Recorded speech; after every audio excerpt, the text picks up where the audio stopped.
이사야 64장 5절부터 9절 말씀입니다.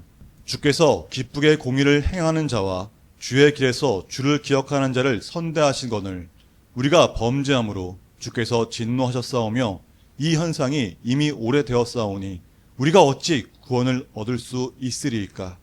무릇 우리는 다 부정한 자 같아서 우리의 의는 다 더러운 옷 같으며 우리는 다 잎사귀같이 시들므로 우리의 죄악이 바람같이 우리를 몰아가나이다. 주의 이름을 부르는 자가 없으며 스스로 분발하여 주를 붙잡는 자가 없사오니 이는 주께서 우리에게 얼굴을 숨기시며 우리의 죄악으로 말미암아 우리가 소멸되게 하셨음이니이다. 그러나 여호와여 이제 주는 우리 아버지시니다. 우리는 진흙이요 주는 토기장이시니 우리는 다 주의 손으로 지으신 것이니이다. 여호와여 너무 분노하지 마시오며 죄악을 영원히 기억하지 마시옵소서. 구하오니 보시옵소서. 보시옵소서. 우리는 다 주의 백성이니이다. 이 한 해의 말씀입니다. 아멘. 할렐루야. 우리가 1월은 복의 길, 생명의 길이라는 주제를 가지고 중생의 영역에서 말씀을 전하고 있습니다. 그리고 오늘은 주를 부르는 자라는 제목으로 은혜의 말씀을 선포하겠습니다. 자, 주를 부른다는 것이 무엇입니까? 기도하는 것이라고 할 수 있고요. 정말 주님을 부르는 것이라고 할 수도 있을 것 같습니다. 자, 아이들이 뭔가 자신의 뜻대로 잘 안 되거나 뭔가 어려울 때는 어떤 행동을 할까요?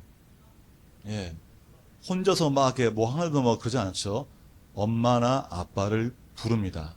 언제까지 부릅니까? 올 때까지 부릅니다. 엄마나 아빠가 와서 내 일을 해줄 때까지 부릅니다.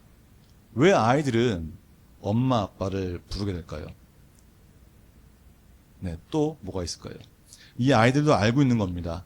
내가 하지 못하는 것을 엄마나 아빠가 오면은 반드시 해결될 것이라는 것을 알고 있기 때문에 엄마, 아빠 하고 계속 울면서 부르는 것입니다. 이처럼 우리가 주님을 부른다는 것은 나는 할 수 없지만 하나님께서는 하실 수 있다는 믿음이 있기 때문입니다. 그래서 우리가 주를 부른다는 것은 우리가 하나님의 자녀라는 증거를 보여주는 행동입니다. 왜 그렇습니까?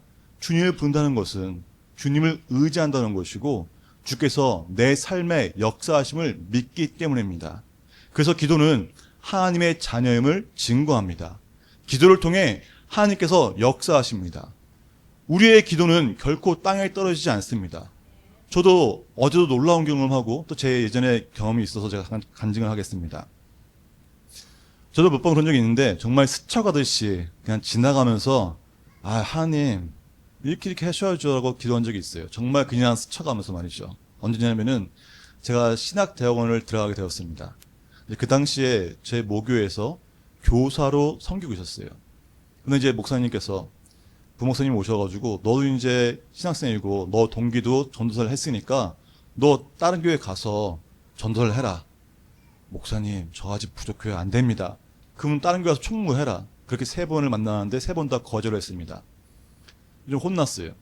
이제 그리고 돌아가면서 제가 혼자 그랬어요. 하나님, 사역자 부르실 거 그렇게 하실 거면은 차라리 담임 목사님 보고 말하세요. 이렇게 그냥 스쳐듯이 말했습니다. 그런데 그 주 토요일 아침에 담임 목사님이 전화를 하신 거예요. 배 목사님이 전화 하셔서 성훈아, 이제 전도사로 사역하길 원합니다. 그래서 그 말 듣고서 바로 네, 알겠습니다라고 순종하게 되었습니다. 제가 정말 스쳐가듯이 혼잣말로 기도한 것이지만은 하나님은 그 기도에 즉각 응답하셔서 저를 사역자로 부르셨습니다. 기도는 하나님이 들으십니다. 기도는 땅에 떨어지지 않습니다. 단지 기도의 응답이 느린 것은 아직 때가 아니기 때문이에요. 어제 우리 교회가 아니죠. 건물 자체가 동파가 되었습니다. 이제 2시 정도에 화장실 가는데 물이 안 나오는 거예요. 그 사람들은 막 이렇게 화장실 쓰잖아요. 근데 멈추고서 이제 그 상태가 있는 거예요. 그래서 이제 교회에 물도 안 나오고 마실 물도 없잖아요. 그래서 제가 생각했어요. 이거 안 되겠다. 물 사와야겠다. 그래서 나가서 물을 사왔습니다. 여러 통을 사놓고 또 혹시 모르면 화장실 또 저쪽 가서 건물에서 물 떠가지고 다 그걸 부어서 했어요. 하고 이제 새벽에 있는데 새벽에 갑자기 쿡쿡쿡쿡 소리 들리는 거예요. 제가 기도했었거든요. 하나님, 저는 할 수 없습니다. 제가 무슨 일을 하겠습니까? 하나님이 하셔야죠.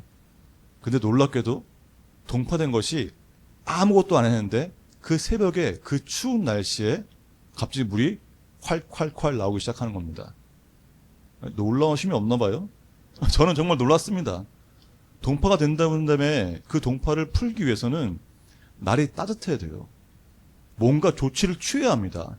꽁꽁한 그 호수가 물이 갑자기 나올 일은 없어요. 근데 갑자기 물이 콸콸콸 나오는 겁니다.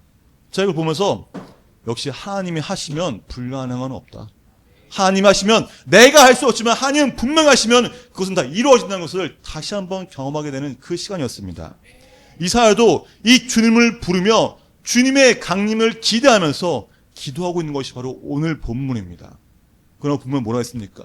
기도하지 않는 자에게, 주를 부르지 않는 자에게는 하나님께서 얼굴을 숨기신다고 말씀하십니다. 왜요? 주를 부르지 않는 것이 바로 죄이기 때문입니다.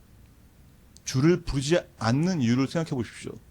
스스로 의롭게 여기는 교만입니다. 그래서 6절에 보면은 부정한 자 같아서 우리의 의는 다 더러운 옷 같다고 말하는 것도 하나님께서 우리를 온전하게 깨끗하게 창조하시는 불구하고 우리는 어때요? 세상에 살아가면서 죄 속에 빠지고 그로 인해 하나님 없이도 잘하고 있다고, 나는 살 수 있다고 그렇게 말하면 나아간다는 것입니다.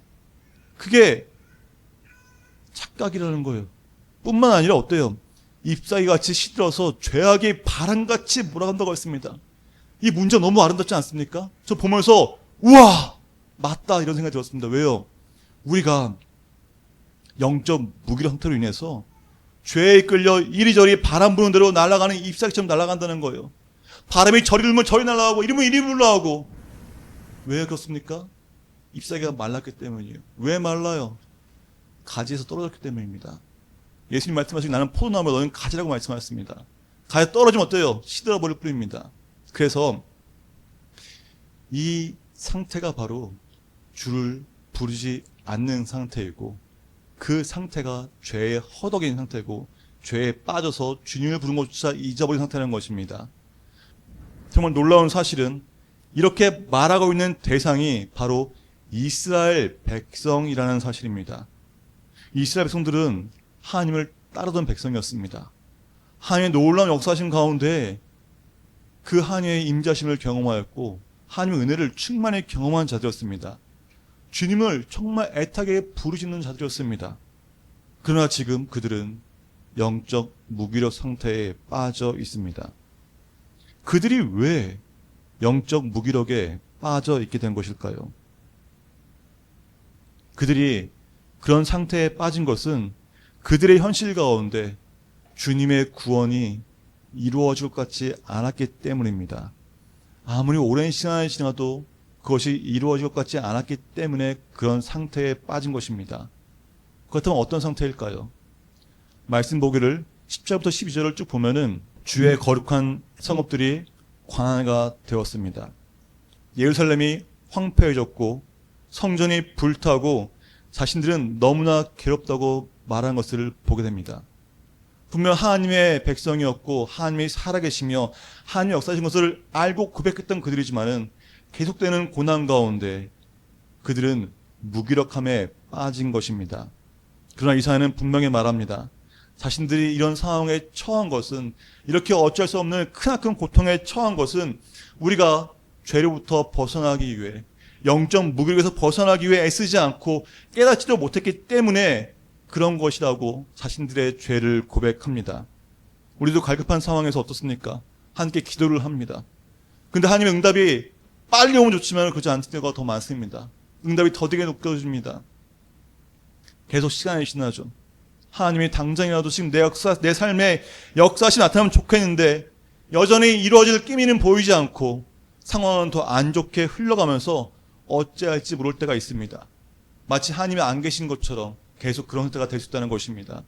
그럼 결국 하나님을 원망하며 영적 무기력함에 빠지게 되는 것입니다. 그런데 잠언 19장 3절 보면은 기록되기를 자기의 미련 때문에 망한 것도 마음으로 여호와를 원망한다고 하였습니다. 미련한 자는 망한 이유가 하나님 때문이라고 생각한다는 것입니다. 이사야는 어떻게 생각했습니까? 자신들이 망한다는 것은, 자신들이 소멸하게 된 모든 이유는 다 자신들의 죄로 인했음을 고백하는 것입니다. 금요 철야예배 때 말했듯이 충동적으로 죄를 범했을지라도 바로 회개할 수 있는 것이 성령 충만한 자라고 전하였습니다. 성령 충만하지 않은 자는 스스로 죄를 숨기기에 급급할 뿐입니다. 아담과 하와도 죄를 지어서 어땠습니까? 하나님 나타났을 때 부끄러워서 숨었습니다.